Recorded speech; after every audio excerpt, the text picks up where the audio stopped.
hiring happens all over India, all over the world now. In fact, today a lot of hiring we are doing in tier 2, tier 3 cities also. So obviously sports, taught me never to give up. That's something, which I got to know in the field. So now you have to demonstrate your own skill. The past will only help you till a moment. Mistakes do happen. Yeah. And I think technology, ma'am, is evolving at a very faster pace. So you see how the entire diaspora or ecosystem of startups and startup founders is undergoing a change.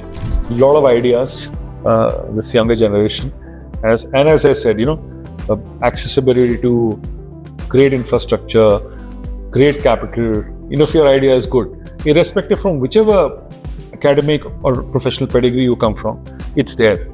So, and the amount of confidence this generation has, ability to think out of the box, or probably even think, is very limited because you're depending on something. Leaving jobs like a drop of a hat.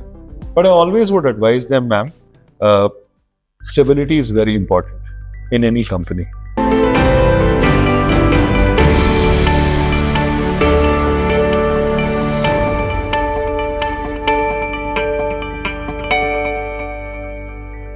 Hello everyone, and welcome to the GIBS IRE podcast today, where the real stories shape real leaders.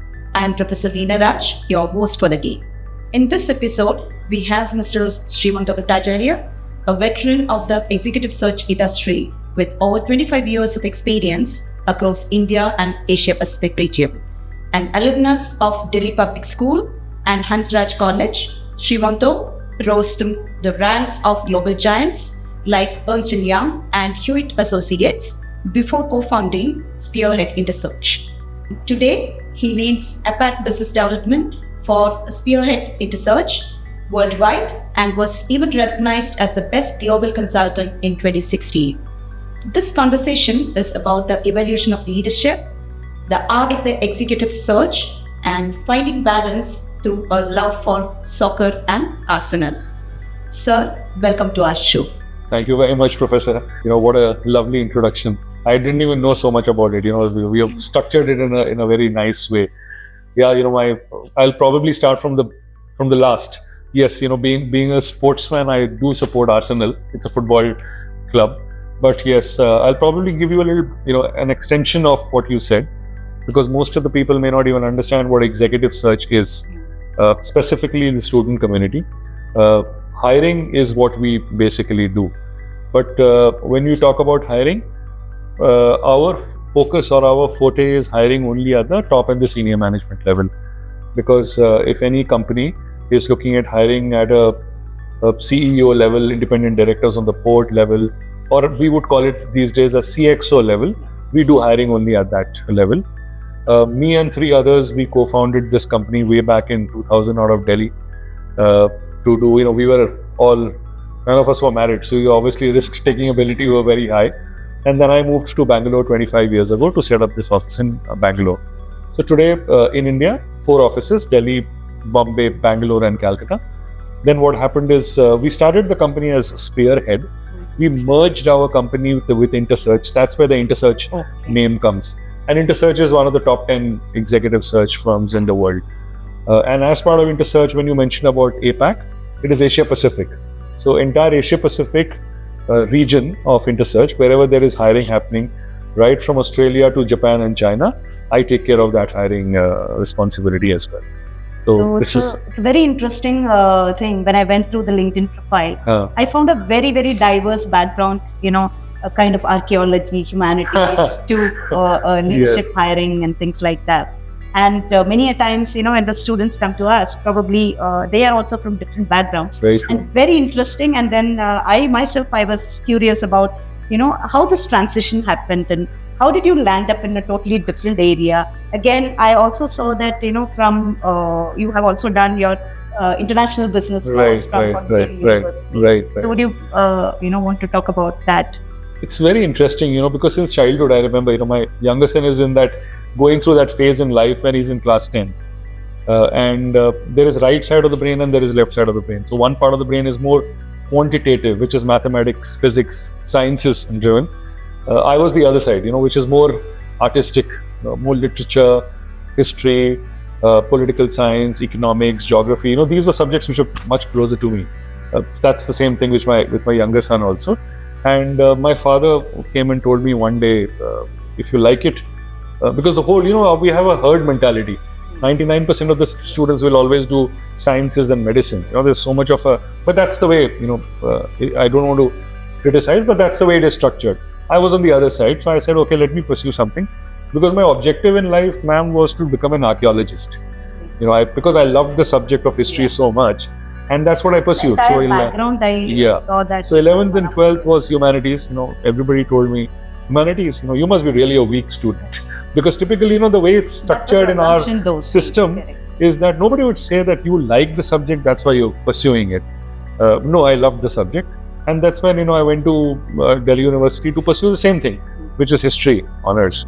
And then I did write to, do archaeology, but there are these certain moments which come in your life when you have to take the route because for your love and passion, and the capitalistic route, which is what I had to, divert, and say, okay, no, it's time that, I should pursue something in business management. And that's where my 2-year international business management happened. But as a core, history, archaeology is still, my area of very, very high interest. Yeah, your early career also. Yeah, and it still continues to be. It's even on weekends, I always do a lot of visits across, places of historical interest. It fascinates me a lot. But yes, from Monday to Friday, pure capitalism. Yes, and just a little bit related to your childhood, we would want to explore a little bit. So what was your childhood like in Delhi, and what kind of a student were you during your history honors days at Ernst? So my father was a professor in French language, very liberal, in his thoughts and upbringing. And obviously, sports, you're a Malayali, I'm a Bengali, so sports is something which is very, very important, because that's what you give they give a lot of importance. Yes, you have to do well in studies, but don't forget sports. So obviously sports, taught me never to give up. That's something, which I got to know in the field. And that's still inherent in my DNA. As an entrepreneur, which I've been now as an entrepreneur for now 25 years, I don't give up at all. I always give it a shot, and I'll do it sincerely. So during your college days also? College days, yes, because that's an area which was of my interest, and I did well. Academically also I did well, even in college. And a little bit about, more about your family also probably. So family, yes, my wife is a principal of a school, National Public School. Just like, you are in the field of academics. 2 sons, the elder son is in, studying economics. The younger one is in 10th standard. Mother is in Pondicherry, so that's where she lives. So, yeah. Yeah, so next question is something related to my earlier question about your IB background, International Business from Pondicherry University. Did you always feel that you would take an unconventional path into executive search consulting? None, I didn't. So I didn't plan at all. It just happened by chance. That didn't at all. Yeah, because obviously, in way back mid-90s, you would know, and specifically when you're coming from a small town in a central university like Pondicherry, getting a placement itself was a challenge those days. It just happened by chance. And that's when, when you touch 50 like me, maybe a little over than that, then you say, whatever had to happen in destiny will always happen. But I'm enjoying this journey, ma'am. Yeah. So then, could you please enlighten our audience a little bit about how did you really land up with this, co-founding with this particular firm? So we were 4 friends. We were working together earlier. And one option was that either we continue with an international organization or a global company, or we say, okay, let us give it a shot. If it becomes late, it will become really late. And then 4 of us who were colleagues in our previous company, we left and we started our own journey, and that's where we started Spearhead from a garage in Delhi. And immediately when we started the company, I moved to Bangalore because, those days way back in 2000, 2001, Bangalore was seeing a lot of, you've been here a long time enough as well, a lot of entrepreneurial ecosystem was developing, evolving. And in our kind of industry, hiring happens all over India, all over the world. In fact, today a lot of hiring we are doing in tier 2, tier 3 cities also. But for us, it made ample sense to move to Bangalore. And that's when I moved to Bangalore in 2001, because there were these startups which needs, hiring assistance. And that's when, I came here. So what are some of the, what were some of the thoughts when you shifted from those global giants like, Ernst and Young, and, leaving a stable career behind and then jumping into this? Two things. One, obviously, when you do on your own, you are the person, because what the legacy brands, what you have left in the past is all in the past. Obviously, it's important that because you worked in such good companies, Hewitt Associates is now Aon Consulting, Ernst and Young, obviously everybody knows the big four. But then your own, these have been, that's happened in the past. So now you have to demonstrate your own skill. The past will only help you till a moment to tell them, oh, you were with EY, yes, great company. But now you are independent on your own. So you need to showcase that this entrepreneurial journey or a startup which we have done. You need to showcase, some, I would say, tangible results. So, and then, over a period of time, today it's 25 years, people know us in the CXO level. As I said, I'm enjoying. Since probably, we have our, maybe the students or the young aspirants of entrepreneurship, they are also into this. They are also probably watching this show. Would you be able to talk to us about some of your fears that those days you had, some anxiety, and how did you deal with those when you ventured into a totally new startup? Right. And again, being from a totally different background, a lot of disconnect, and then you are moving to IB and business and things like that. So the biggest fear those days, Bam, was I was in my mid-20s and I would meet people who were my father's age, in their mid-50s. So they would tell me, your age is lesser than my years of experience. Because, again, we were hiring CXO-level people. Way back in, early 2000s, at least, even now for a large part of, there were people who were in their 50s, today I'm 50, so I know how it is. So they were really senior. And I was here like a young boy who was an entrepreneur, who co-founded with my three other friends and pitching for business with them, with no experience, other than the fact that, yes, you had experience in your previous company, which is a good, impressive background of a Aon Consulting and a EY, but there was nothing else. Now, you are in the pitch and you are, the sole batsman. So that was something, that how will they, or these people who are so senior, who are CEOs and vice presidents and independent directors on the board, how will they, perceive me like, at least 25 years younger to them? Credibility. Yeah, exactly. Whether, I'll be able to do it. But I think, once you get into the sector, automatically you need to adapt. And they also realize that good quality work is what is, sincere work is what is exactly. That's correct. Yeah. Right. And when you started building senior leadership teams for technology and healthcare, what early mistakes shaped the consultant and the regional leader you are today? It's a nice question, because mistakes do happen. Yeah. And I think technology, ma'am, is evolving at a very faster pace. Today, 80% of the people or the companies for which we hire in technology space are people who are at least 15 to 20 years younger than me. So you see how the entire diaspora or ecosystem of startups and startup founders is undergoing a change.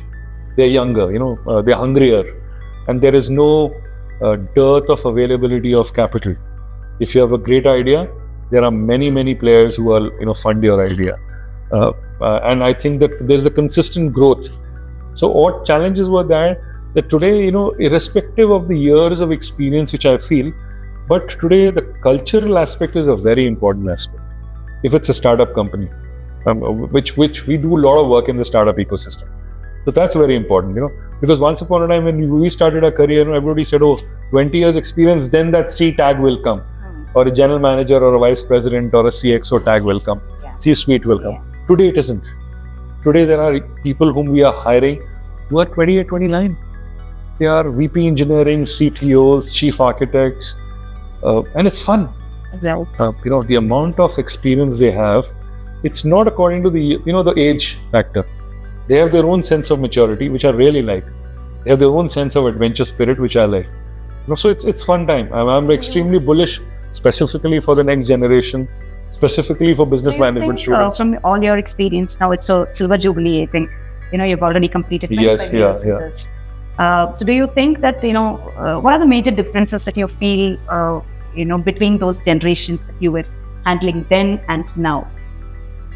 We're talking about the future workforce as well. So you have a lot of difference.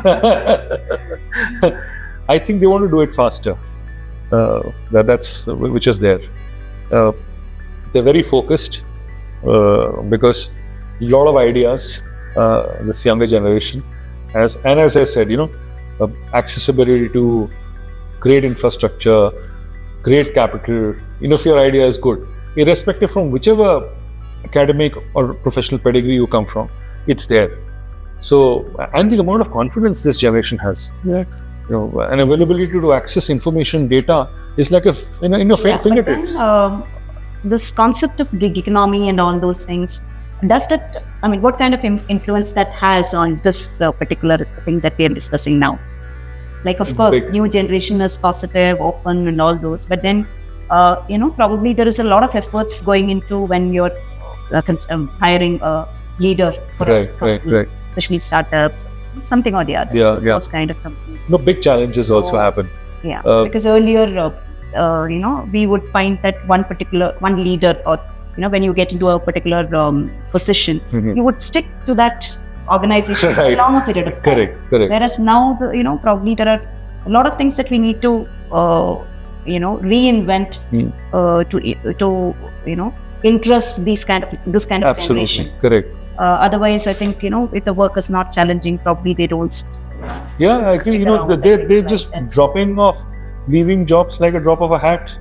But I always would advise them, ma'am, stability is very important in any company. I was just telling your student Chiru also. He was very happy that he's got through Mahindra Finance, and I told him, I said, see, Mahindra & Mahindra is a great company. It's a great group, and Mahindra Finance is a very good company in itself.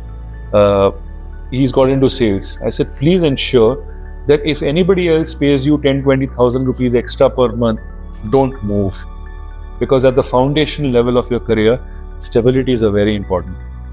And that stability is always the learning, the exposure. Yes. Absolutely, the ability to demonstrate and deliver and show them good results. And yet, obviously, there are mistakes which everybody do. Sometimes you're not being able to meet your targets, but don't. And there will be bosses, will be good and bad, right? But that's the way that's world operates, But don't, leave it because one day you didn't have a good day. So the next day is always the next day. Yeah. So a little more adding on to the discussion of your experience and things like that. You've managed hiring across countless verticals. Yeah. How did your early intuition about leadership talent start turning into real measurable results for clients?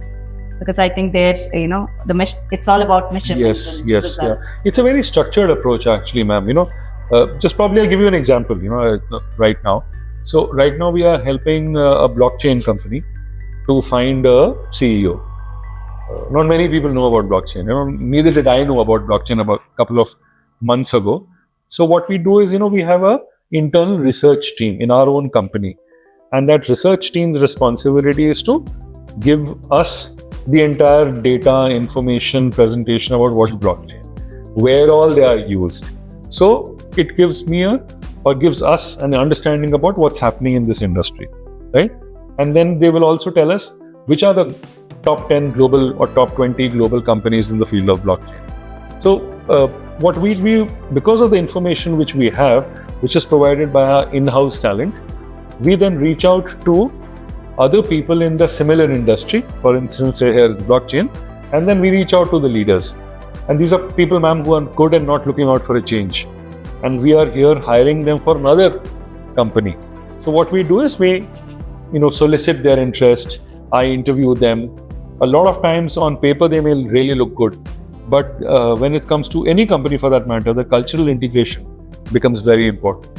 So this is an entire structured, measured, I would say quantified and a qualified process, which we have in-house, we have built it, and which obviously leads to desirable, successful results also, yes. And coming back to your Best Global Consultant Award, very lucrative award, what you gained in 2016. Would you change anything about your journey, or did it unfold exactly as it needed to? I've never thought about all this, Sometimes, it's always better to introspect. No, it's nice. I'm liking it. Specifically, the way how technology has facilitated this entire, new dimension of hiring ecosystem. So obviously, today InterSearch is just to tell you a little bit about the consulting. InterSearch has offices in 50 countries and 100 cities. So there are people from all over the world who are nominated for this prestigious award. And I was myself shocked when I got this, because I'm sure, I would have done something meaningful, innovative all over the world within InterSearch Worldwide to get this award, which I'm obviously very thankful to the organization also. But yes, I would say yes, lots have changed. It is 10 years now, 2016 and 2026. Very fulfilling career, right? Yeah. And I continue to say, ma'am, it's enjoying. And just a little bit, I think I'm curious to know. We keep talking about disruptive innovations now. Right. Creative disruption, though it's an old concept, maybe age-old concept right. We talk about.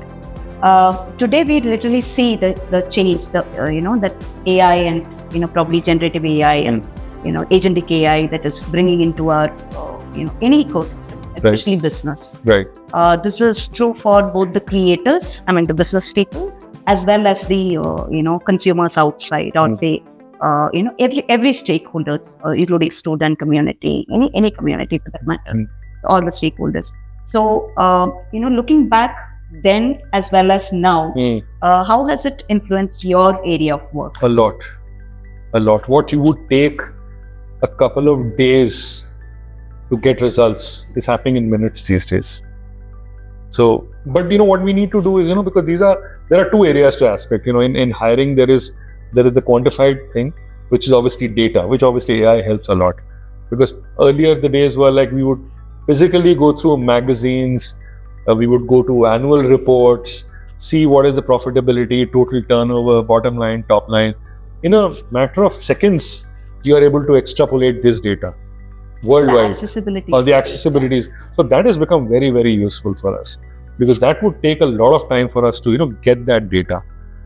So obviously, but from a qualitative perspective, that human touch of meeting, interviewing a person, because you are doing only at the senior management level, is important. Obviously, unfortunately during the pandemic, the only way was to do through video calls, But yes, I think now it's back to normal.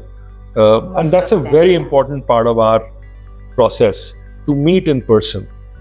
Because even whosoever we are interviewing, he or she also needs to know what is the challenges or he or she would be getting into. And we tell them. And yet we also assess their background according to the needs of what our client wants also.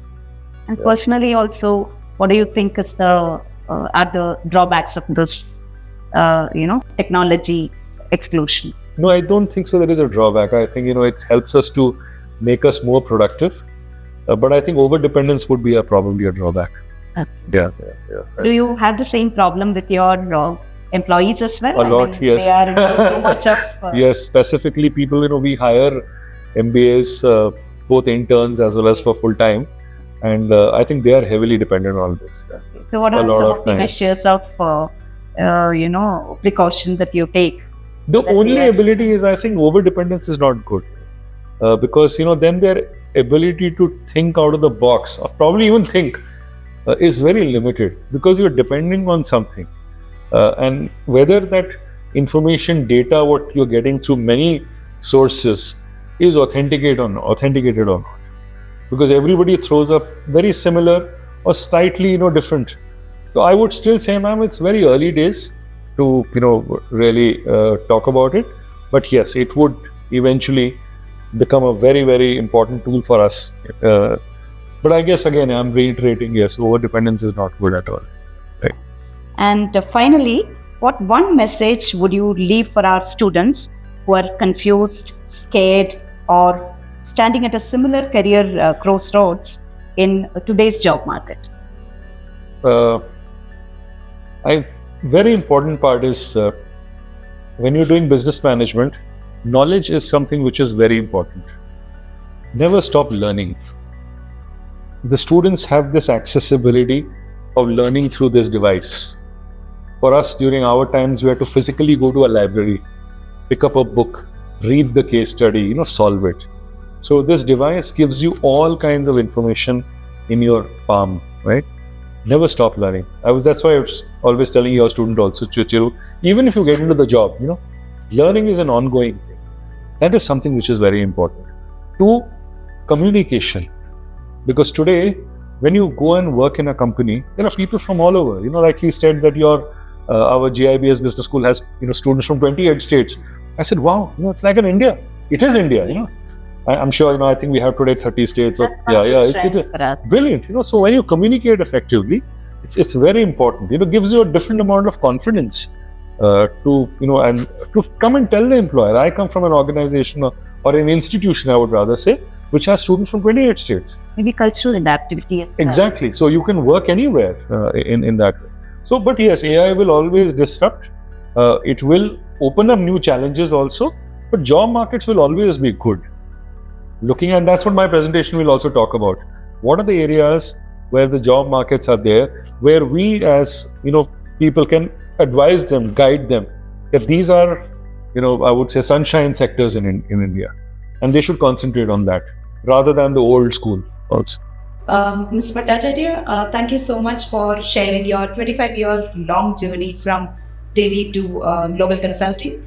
Your story proves that passion and persistence lead to success. To our listeners, embrace your unique path. Real stories shape real leaders. Thank you for tuning into GIBS IRE podcast. Signing off.